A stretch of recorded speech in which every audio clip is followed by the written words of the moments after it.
Hi, this is Bill, coming to you from the opulence of our 1957 Rolls-Royce Silver Wrath long wheelbase division window limousine. You don't see cars like this much anymore.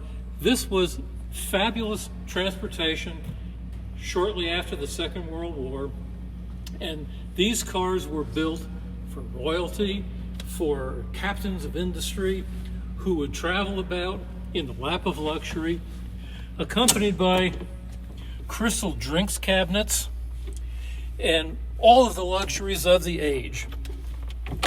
Tables on which to have their lunch, and it was pretty neat. Built in here is a power division window for privacy when you and your date are talking naughty. These were all custom-built, coach-built cars. Many of them were done by James Young or Mulliner. This particular one was built by Hooper, and you can see their nameplate in the door sill.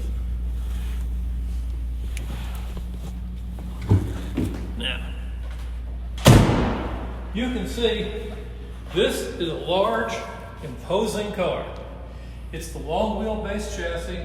It was designed specifically for limousine service, and it was majestic and symbolic of its age. Speaking of symbolic, there's nothing more symbolic than a traditional Rolls-Royce radiator shell and the spirit of ecstasy on top of it. And as you can see, the bright work, the stainless, all the chrome on this car is really in excellent condition. The black and burgundy color scheme on it is fairly traditional because Queen Elizabeth was a member of the Windsor family, and their coat of arms featured black and burgundy. Consequently, that's a popular color combination on one of these cars. Now, this particular car was never in the royal family.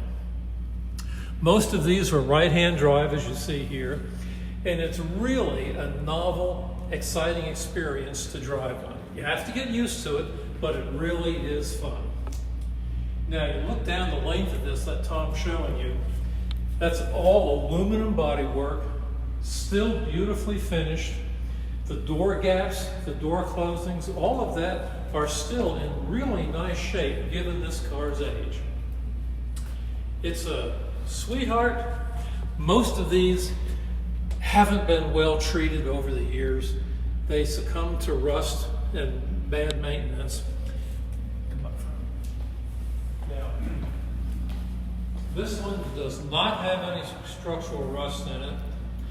These were powered by an inline 6-cylinder engine, dual carburetors even, and they have adequate horsepower. That's what Rolls-Royce used to advertise, adequate or sufficient. They would never come out and say how much horsepower.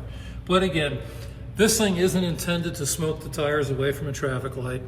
It's supposed to carry you around majestically while you're being naughty in the back seat. And you don't find one of these every day. We're proud to have it. We'd be proud to show it to you. Contact us at Farland Classic Restoration.